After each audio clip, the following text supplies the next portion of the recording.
இந்த பக்கத்தில் டிக்ஷனரியை பயன்படுத்தி ஒரு ரிப்போர்ட் எவ்வாறு செய்வது என்பதாகும். இதுதான் அந்த டிக்ஷனரி. அந்த ரிப்போர்ட் செய்வதற்கு நாம் ஒரு பெரிய சரத்தை பயன்படுத்தி இருக்கிறோம், ஸ்ட்ரிங். இந்த ஸ்ட்ரிங்கை எடுத்து இதோ இந்த ஃபார்மேட்டில் போட்டு இங்கே பிரிண்ட் செய்திருக்கிறோம். இந்த ஸ்ட்ரிங் டாட் ஃபார்மேட் என்கின்ற நோட்டேஷன் நாம் ஏற்கனவே பார்த்ததுதான். இங்கு பெரிய அளவில் இருக்கிறது. எனவே இது கொஞ்சம் படிப்பதற்கு பார்ப்பதற்கு நன்றாக இருக்கும் என்ற நோக்கத்தில் நான் இதை இங்கே உங்களுக்கு விளக்குகிறேன். முதலில் கவனிக்க வேண்டியது இது டேட்டா. இந்த டேட்டாவை எடுத்து இங்கே பிரிண்ட் செய்கிறோம். மந்த்லி ரிப்போர்ட் என்று தயார் செய்கிறோம். இங்க டேட்டா என்ன இருக்கிறது? ஒரு தேதி, டேட், ஒரு தேதி போட்டிருக்கிறார்கள். அடுத்து அமௌண்ட் $100. அதாவது இந்த தேதியில் இவ்வளவுக்கு விற்பனை ஆயிருக்கிறது, இந்த தேதியில் $200 விற்பனை ஆயிருக்கிறது, இந்த தேதியில் $300 விற்பனை ஆகியிருக்கிறது, இந்த தேதியில் 400, இந்த தேதியில் 500 என்று. எனவே இந்த விற்பனைகள் இந்த தேதியிலிருந்து இந்த தேதி வரை அதை எடுத்து இங்கே எழுதிக்கிறார்கள். சொல்லுதானே. அப்புறம் எத்தனை டிரான்சாக்ஷன்ஸ், ஒன்னும் ஒரு டிரான்சாக்ஷன். இது இன்று நடந்த டிரான்சாக்ஷன், இது இன்று நடந்த டிரான்சாக்ஷன். இது போல 5 டிரான்சாக்ஷன்ஸ். அந்த 5 டிரான்சாக்ஷன் என்று சொல்லி இதோ நம்பர் ஆஃப் டிரான்சாக்ஷன் 5 என்று இங்கே அச்சடிக்கப்பட்டிருக்கிறது. அடுத்து மொத்தம் விற்பனை எவ்வளவு? இவற்றை எல்லாம் கூட்டினால் மொத்தம் இதோ $1500. சராசரி எவ்வளவு? இந்த 1500 5ஆல் வகுத்தால் சராசரி 300. அதையும் இங்கே போட்டிருக்கிறார்கள். எனவே இந்த டேட்டாவிலிருந்து இவற்றை எல்லாம் கணக்கிட்டு பிரிண்ட் செய்ய வேண்டும். அவ்வளவுதான், மிக எளிது. இதை நாம் எளிதாகவே செய்யலாம். இருந்தாலும் இந்த நிரல் ஸ்ட்ரிங் டாட் ஃபார்மேட் என்ற நோட்டேஷனை பயன்படுத்தி செய்திருக்கின்றது.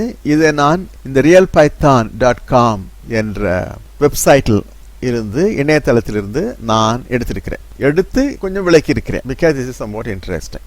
பார்க்கலாம் இப்பொழுது. இது உங்களுக்கு புரிந்திருக்கும். I am calling print. எனக்கு பிரிண்ட் கூப்பிட்டிருக்கிறேன். பிரிண்ட் பில்ட் சேல்ஸ் ரிப்போர்ட் இதோ இருக்கிறது. இது வேறொரு ஃபைலில் இருக்கிறது, கோப்பில். அந்த ஃபைலின் பெயர் சேல்ஸ் ரிப்போர்ட் .py. இது இன்னொரு ஃபைலில் இருக்கிறது. இது எந்த ஃபைலில் இருக்கிறது? இதோ இந்த ஃபைலில். எனவே இங்கு இருப்பதை நான் இங்கே கூப்பிட வேண்டும் என்றால் நான் இதிலிருந்து இம்போர்ட் செய்ய வேண்டும். இதோ from sales report, இதோ sales report, I import build sales report. இதை இறக்கி இருக்கிறேன். எனவே இது ஒரு மாடியூல். இந்த மாடியூலோட பெயர் சேல்ஸ் ரிப்போர்ட். சரி, இறக்குமதி செய்தாகிவிட்டது. இதை கூப்பிட்டும் விட்டாகிவிட்டது. கூப்பிட்ட பிறகு என்ன நடக்கிறது பார்க்க வேண்டும் இல்லையா? இந்த சேல்ஸ் டேட்டாவை, இதுதான் சேல்ஸ் டேட்டா, இந்த லிஸ்ட். அந்த லிஸ்டை எடுத்து நான் இங்கே அனுப்புகிறேன். இந்த பாராமீட்டர், இந்த பாராமீட்டருக்கும் சேல்ஸ் டேட்டா என்றுதான் பெயர். இதை நீங்கள் மாற்றிக்கொள்ளலாம், படிப்பதற்கு எளிதாக இருக்கும் என்று சொல்லி சேல்ஸ் டேட்டா என்று இங்கே போட்டு விட்டார்கள். எனவே இந்த சேல்ஸ் டேட்டா என்பது இது குறிக்கும். இந்த சேல்ஸ் டேட்டா என்பது ஒரு பாராமீட்டர். ஆனா பில்ட் சேல்ஸ் ரிப்போர்ட் என்பது 2 பாராமீட்டர்களை கொண்டது. ஒன்று இது சேல்ஸ் டேட்டா, இன்னொன்று ரிப்போர்ட் டெம்ப்ளேட். 2 பாராமீட்டர்ஸ். ஆனால் நாம் இங்கே கொடுப்பது ஒன்றுதான். அடுத்து இரண்டாவது என்ன ஆகுது? இரண்டாவது ஹாஸ் எ டிஃபால்ட் வேல்யூ. உங்களுக்கு தெரிந்திருக்கும். டிஃபால்ட் வேல்யூ இருந்தால் நாம் கொடுக்க தேவையில்லை. கொடுத்தால் அதை எடுத்துக்கொள்ளும். கொடுக்கவில்லை என்றால் ஏற்கனவே என்ன இருக்கிறதோ அதை எடுத்துக்கொள்ளும். ஏற்கனவே என்ன இருக்கிறது? ஒரு ஸ்ட்ரிங் இருக்கிறது, ரிப்போர்ட் டெம்ப்ளேட். இதோ இந்த ஸ்ட்ரிங் இருக்கிறது. அந்த ஸ்ட்ரிங்கை எடுத்து இங்கே போட்டுக்கொள்ளும். எனவே இது செயலாகும் பொழுது, பில்ட் சேல்ஸ் ரிப்போர்ட் செயற்படுத்தப்படும் பொழுது சேல்ஸ் டேட்டாவை ஏற்றுக்கொண்டு ரிப்போர்ட் டெம்ப்ளேட் என்பதையும் ஏற்றுக்கொள்ளும். அப்படியால் சேல்ஸ் டேட்டா என்றால் இந்த லிஸ்ட், ரிப்போர்ட் டெம்ப்ளேட் என்றால் இந்த ஸ்ட்ரிங். சரி, என்ன நடக்குதுன்னு பார்க்கலாம். இங்கே முதலில் லெட்ஸ் கால்குலேட் டோட்டல் சேல்ஸ். ஏன்னா டோட்டல் சேல்ஸ் இவ்வளோ வரணும், $1500 வரணும். அது எப்படின்னு பார்க்கலாம். இது எங்க இருக்கு? இந்த வருமானம் எல்லாம் இங்க இருக்கு இல்லையா? சேல்ஸ் டேட்டாவில் இருக்கு. எனவே இதில் இருந்து தான் நாம் அவற்றை எடுத்து கூட்ட வேண்டும். இதோ கூட்டிருக்கா பாருங்கள். சம் என்ன இங்க பாருங்க, for sale in sales data. இந்த சேல்ஸ் டேட்டா என்பது இது லிஸ்ட் காம்ப்ரஹென்ஷன். சேல்ஸ் டேட்டாவிலிருந்து ஒன்றை எடு. என்ன? முதல்ல இந்த டிக்ஷனரி வரும், முதல்ல இருக்கிறது இல்லையா? அப்படிதான் ஃபார் லூப் வேலை செய்யும். சரி, அப்ப அந்த சேல்ல இந்த டிக்ஷனரி இருக்கிறது. அந்த டிக்ஷனரியில அமௌண்ட் என்ற கீக்கு என்ன மதிப்பு என்று பார். அமௌண்ட் என்ற கீக்கு 100. அந்த 100ஐ எடுத்து இங்கே போட்டுக்கொள். இதை போட்டிருக்கு பாரு. அடுத்த ஐட்டம் சேல் டிக்ஷனரி வரும், ரெண்டாவது டிக்ஷனரி. அதுல அமௌண்ட் கீக்கு என்ன மதிப்பாரு? அமௌண்ட் கீக்கு 200. அந்த 200 இங்க போட்டுக்க. முதல்ல 100 போட்டிருக்கு, அடுத்து 200. அடுத்த சேல் மூன்றாவது வரும், அதனுடைய அமௌண்ட் 300. அடுத்த சேல் 400 வரும், அதை இங்கே போட்டுக்க. அடுத்த சேல் 500 வரும், அதை போட்டுக்கணும். 500 போட்டுக்கணும். இந்த 100, 200, 300, 400 எல்லாம் போட்டோம் இல்லையா, இதெல்லாம் சேர்ந்து நமக்கு ஒரு லிஸ்ட்டாக வரும். ஸோ அந்த லிஸ்ட்டை சம் அப்ளை பண்ணால் உங்களுக்கு இதனுடைய கூட்டுத்தொகை கிடைக்கும். இதனுடைய கூட்டுத்தொகை பார்க்கலாம். இது 900, 1200, 1400, 1500. இதெல்லாம் கூட்டினா இந்த டோட்டல் சேல்ஸ் வந்து 1500 வரும். அதை இங்கே போட்டுக்கணும். இதில் இருக்கு டிரான்சாக்ஷன். எத்தனை டிரான்சாக்ஷன்ஸ் பார்த்தா சேல்ஸ் டேட்டாவில் மொத்தம் எத்தனை டிரான்சாக்ஷன் இருக்கு? 1 2 3 4 5 இருக்கு இல்லையா? அந்த 5 எப்படி கணக்கு பண்ணிருக்கிறார்கள்? இங்கே சேல்ஸ் டேட்டா இருக்குல்ல, இது அந்த லிஸ்ட் இல்லையா? அந்த லிஸ்டோட நீளம் எவ்வளவு?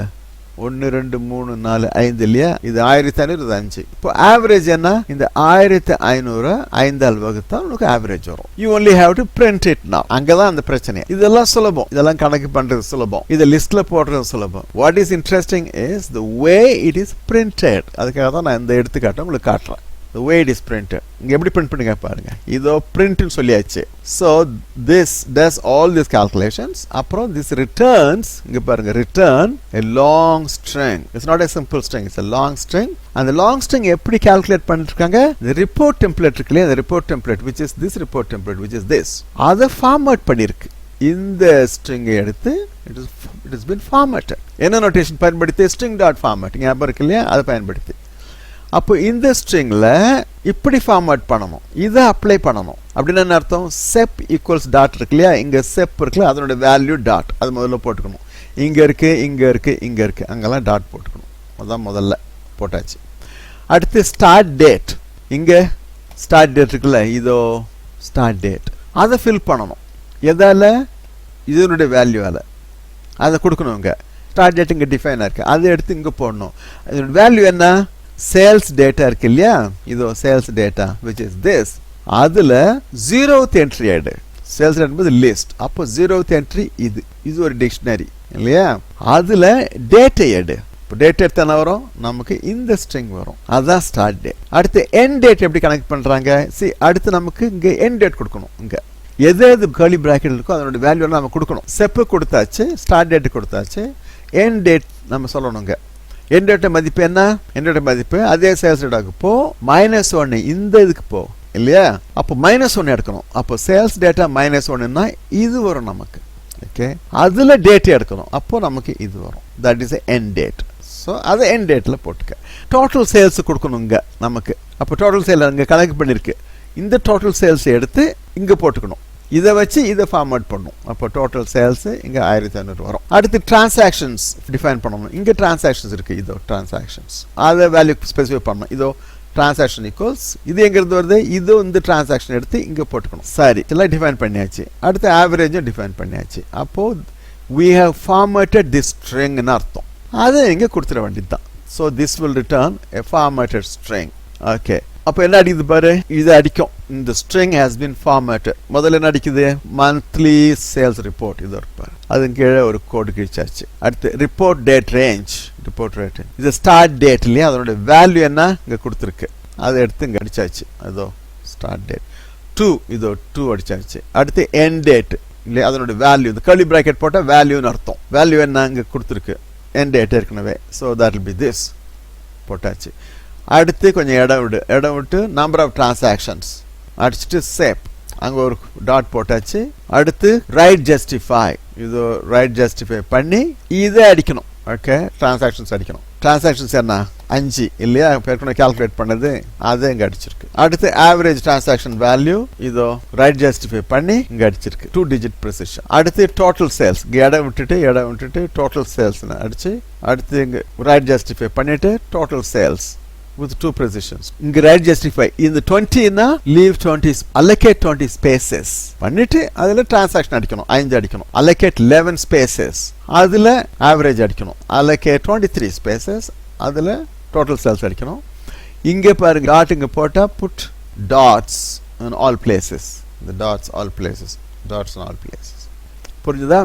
சோ அதான் அர்த்தம். சோ இந்த string எடுத்து அது ஃபார்மேட் பண்ணி இதுகிட்ட கொடுத்தா it does all printing according to the justifications, right justified results.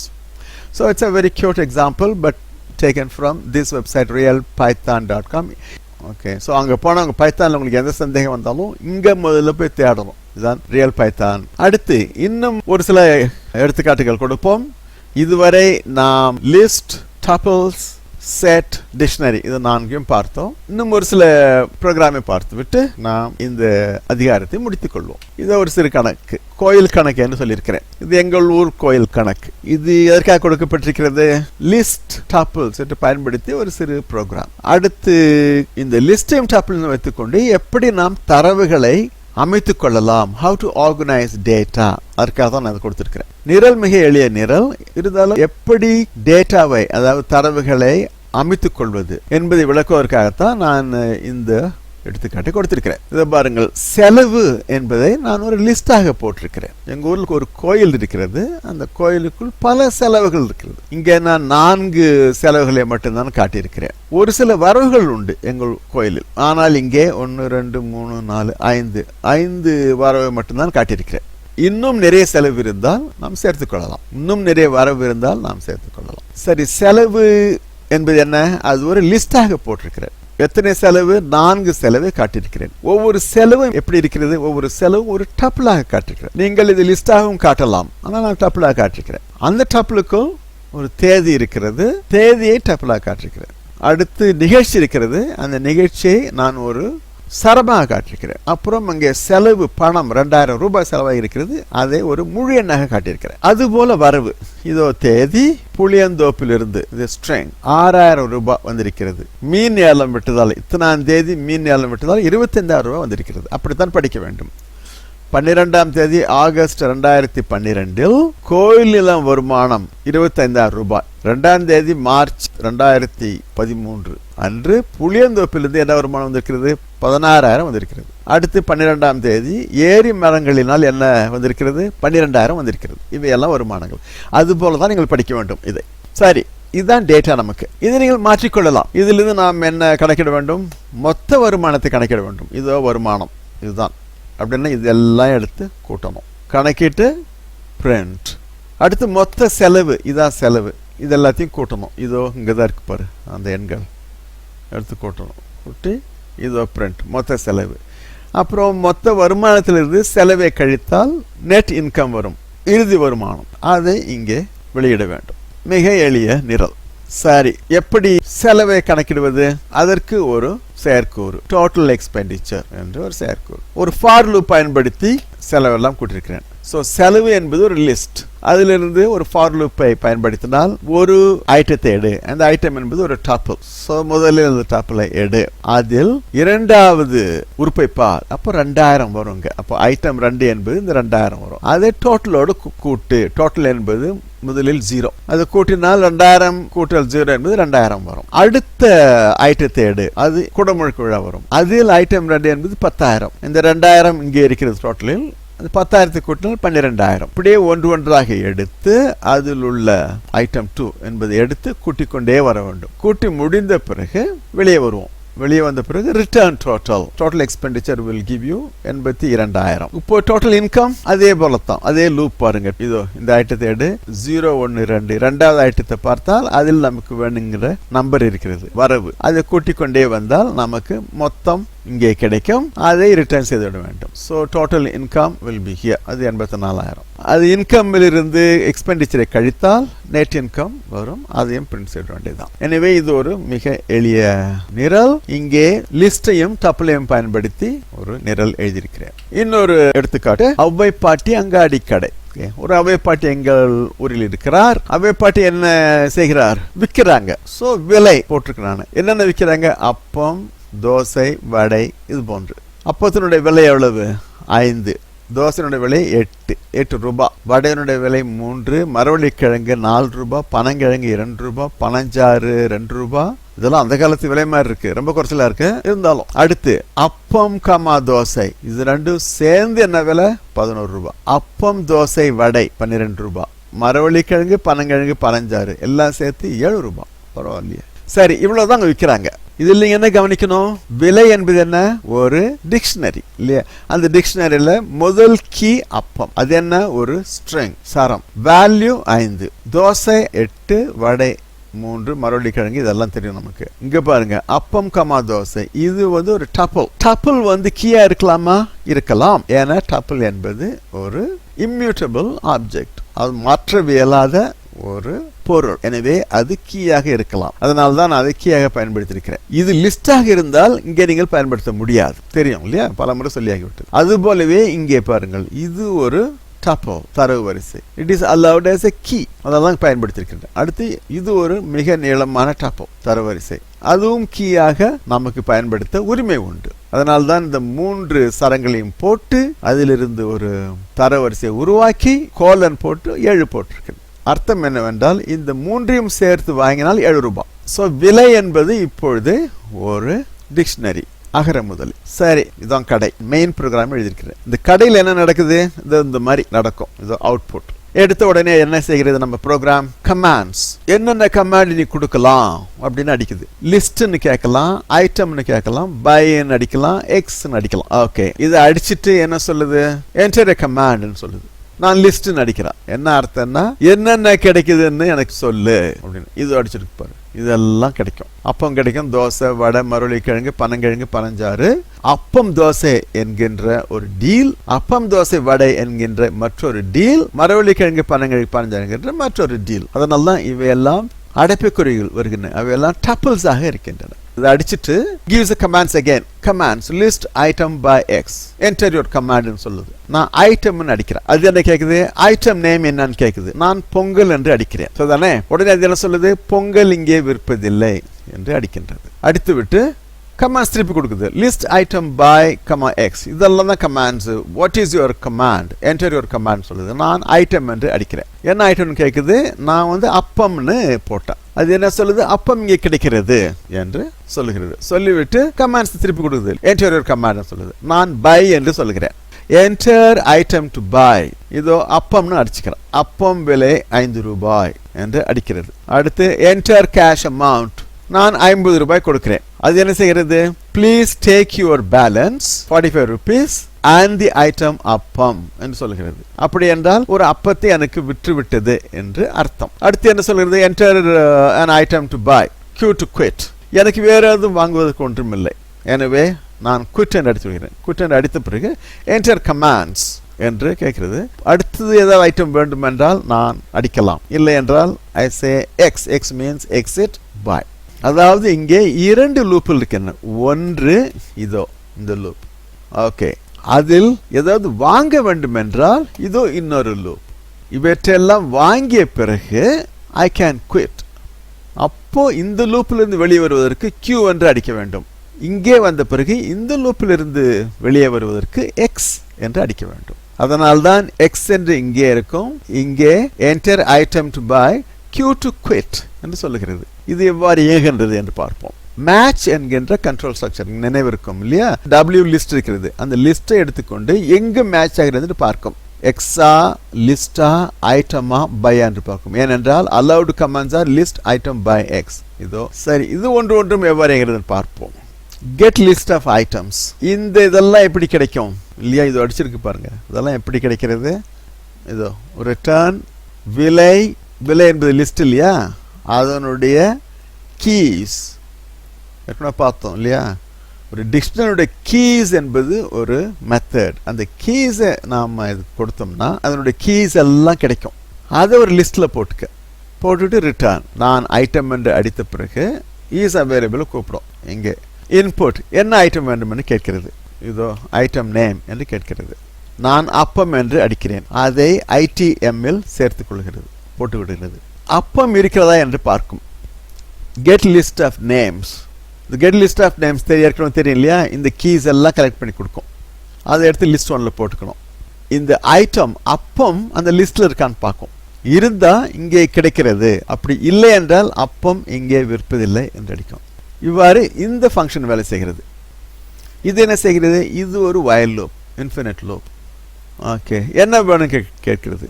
Enter item to buy, Q to quit. ஏனென்றால் இது ஒரு இன்ஃபினிட் லூப். அதால யூ ஹேவ் டு குவிட் இல்லையா? தானா வந்து நிற்காது.